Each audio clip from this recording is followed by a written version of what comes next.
Hello நண்பர்களே, வணக்கம். நான் உங்கள் பிரியா. நம்ம இன்றைக்கி பார்க்க போகிற பதிவு என்ன அப்படின்னு பார்த்தீங்கன்னா, நாளைக்கு அமாவாசை வருது. ஸோ அன்னைக்கு நீங்கள் என்ன செய்யணும் அப்படின்னு பார்த்தீங்கன்னா, நம்ம ஒரு ஈஸியான ஒரு கல்லுப்பு பரிகாரம் பார்க்க போகிறோம். இந்த கல்லுப்பு பரிகாரம் 3 இடங்களில் நீங்கள் செய்யணும். அது என்னென்ன இடம், என்னென்ன மாதிரியான பொருட்கள் அதுக்கு தேவை, அதெல்லாம் பற்றி நம்ம இந்த பதிவில் பார்க்கலாம். இது எதுக்கு அப்படின்னா, நம்ம பணப்புழக்கம் அதிகமாக இருப்பதற்கும், நிறைய பேர் வட்டி கடனால் கஷ்டப்பட்டு இருப்பாங்க. நிறைய பேருக்கு யாராவது ஒரு சில பேருக்கு அவங்களுக்கு இன்னொரு இடத்துலேருந்து காசு வர வேண்டியது இருக்கும். அவங்க தரவே மாட்டாங்க. ஸோ அந்த மாதிரி இருக்கிறதுக்கெல்லாம் இந்த பரிகாரங்கள் நீங்கள் செஞ்சுட்டு வரும்போது கண்டிப்பாக உங்களுக்கு நல்ல பலன்கள் கிடைக்கும். இது நாளைக்கு மட்டும்தான் செய்யணும்னு கிடையாது. நீங்கள் ஒவ்வொரு மாதம் வரக்கூடிய அமாவாசை நாட்களில் இதை செய்யலாம். நாளைக்கு மார்கழி மாதம், இந்த வருடத்தின் ஆங்கில வருடத்தின் கடைசி அமாவாசை. மார்கழி மாதத்திலே நம்மளுக்கு கடைசி அமாவாசை. ஸோ நாளைக்கு அனுமன் ஜெயந்தியும் சேர்ந்து வர்றதுனால மிகவும் சிறப்பு. ஸோ நம்ம என்ன முதல் பதிவு என்ன பார்க்க போகிறோம் அப்படின்னா, நம்ம கிச்சனில் வச்சுருக்கக்கூடிய உப்பு ஜாடி. ஸோ இந்த உப்பு ஜாடியை நிறைய பேர் வச்சுருப்பாங்க கிச்சனில். அது எப்படி வைக்கணும் அப்படின்னு பார்த்தீங்கன்னா, அந்த உப்பு ஜாடி சேர்கிற மாதிரி அடியில் ஒரு பவுல் மாதிரி வச்சுருப்பாங்க, இல்லை பிளேட் மாதிரி வச்சுருப்பாங்க. ஸோ அந்த பிளேட் மேலே உங்களால் எவ்வளோ காசு போட முடியுமோ அவ்வளோ காசு போட்டு அதுக்கு மேலே நீங்கள் இந்த உப்பு ஜாடியை வைங்க.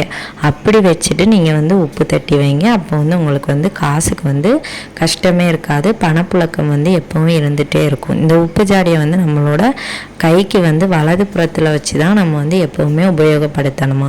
அதே மாதிரி உப்பு ஜாடியில் லேசான கீரலோ இல்லை அது லேசாக உடைஞ்சிருந்தாலும் அதை உபயோகப்படுத்தக்கூடாது. வீட்டுக்கு கஷ்டம் வரும். ஸோ அந்த மாதிரி உங்கள் வீட்டில் உப்பு ஜாடிகள் இருந்தது அப்படின்னா கண்டிப்பாக அதை டிஸ்போஸ் பண்ணிவிட்டு புது உப்பு ஜாடி வாங்கி வச்சு யூஸ் பண்ணுங்கள்.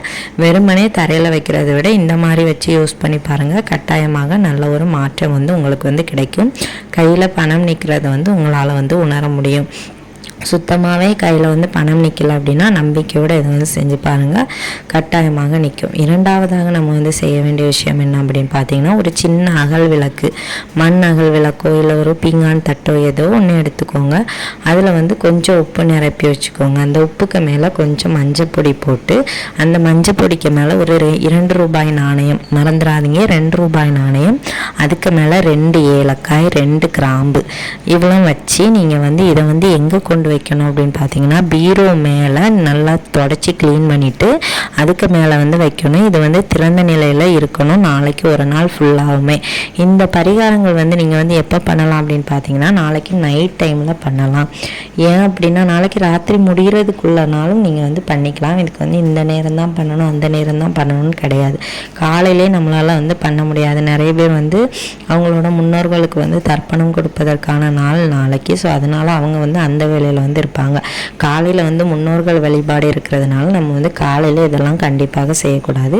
இரவு தூங்குவதற்கு முன்னால் நீங்கள் இதை செஞ்சாலே போதும். எந்த விதமான ஒரு தவறும் கிடையாது. அடுத்து 3ஆவதாக இந்த கல்லுப்பு பரிகாரம் என்ன அப்படின்னு பார்த்தீங்கன்னா, ஒரு 5 இன்ச் அகல் விளக்கில் கொஞ்சம் கல்லுப்பு நிரப்பி நீங்கள் எடுத்துக்கோங்க. இந்த கல்லுப்பு எதுக்குன்னா, நம்மளுக்கு தெரியும் கல்லுப்பு கண் திருஷ்டியை போக்கக்கூடியது.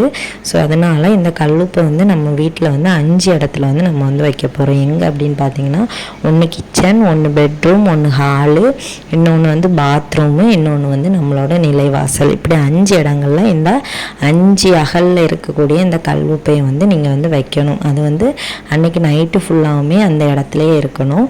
மறுநாள் காலையில் ஆனது நீங்கள் இதை டிஸ்போஸ் பண்ணிடலாம். கிச்சன் சிங்கிலோ இல்லை பாத்ரூம் சிங்கிலையோ நீங்கள் கொட்டி இதை டிஸ்போஸ் பண்ணிடுங்க. அதுக்கப்புறமா இந்த 2 பரிகாரங்கள் பார்த்தீங்களா. 3ஆவதாக நம்ம பார்க்க போகிற பரிகாரம் என்ன அப்படின்னு பார்த்தீங்கன்னா, ஒரு மஞ்சள் துணியில் கொஞ்சம் உப்பு எடுத்து வச்சுக்கோங்க. அதை ஒரு கவரில் போட்டு வச்சிங்கன்னா, ஃப்ளிப்லாப் கவர் இருக்குல்ல, அதில் போட்டு வச்சுக்கோங்க. எல்லாண்டையும் உப்புலேருந்து ஒரு மாதிரி தண்ணி மாதிரி கசியும். ஸோ அந்த மாதிரியும் வைக்கலாம். இல்லை வெறும் துணியில் கட்டுறது உங்களோட விருப்பம் எப்படியோ அப்படி வச்சுக்கோங்க.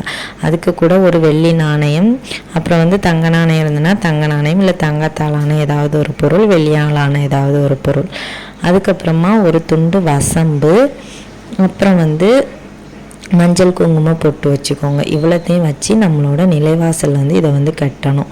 கட்டி வச்சுட்டு ஒரு 3 மாதம் இல்லை 6 மாதம் கழித்து மறுபடியும் இதை வந்து மாற்றணும். உங்களுக்கு வந்து தண்ணி வடிஞ்சிட்டே இருக்குது அப்படின்னா நீங்கள் வந்து அடுத்த மாதமே வந்து இதை வந்து மாற்றிடணும். இது வந்து வீட்டில் வந்து நெகட்டிவிட்டி இல்லாமல் பாசிட்டிவிட்டி கொண்டு வரதுக்காக செய்யக்கூடியது. ஸோ மறக்காமல் இதெல்லாம் வந்து செய்யுங்க. கண்டிப்பாக உங்களுக்கு வந்து பணப்புழக்கம் வந்து அதிகமாக இருக்கும், பண கஷ்டம் தீரும், அடுத்தவங்கள்ட்ட வந்து பண வரவு இருக்குன்னா அது வந்து கண்டிப்பாக உங்களுக்கு கிடைக்கும். மீட்க முடியாத நகைகளை மீட்டெடுக்க முடியும், வட்டி கடன் தீரும். ஸோ இதை மாதிரி நம்பிக்கையோடு நம்ம வந்து செய்யணும். ஸோ இந்த மாதிரி செய்யும்போது கட்டாயமாக நல்ல பலன்கள் கிடைக்கும். நாளைக்கு வந்து மறக்காமல் நீங்கள் வந்து இந்த அமாவாசை நாளில் வந்து இதை வந்து செஞ்சு பாருங்கள், உங்களுக்கு வந்து நல்ல பலன் கிடைக்கும். இந்த பதிவு வந்து உங்களுக்கு உபயோகமாக இருக்கும்னு நினைக்கிறேன். உபயோகமாக இருந்தது அப்படின்னா லைக் பண்ணி ஷேர் பண்ணுங்கள். மறக்காமல் நம்ம சேனலை சப்ஸ்கிரைப் பண்ணி வச்சுக்கோங்க. இந்த வீடியோவின் முழு பதிவை பார்த்ததற்கு மிக்க நன்றி.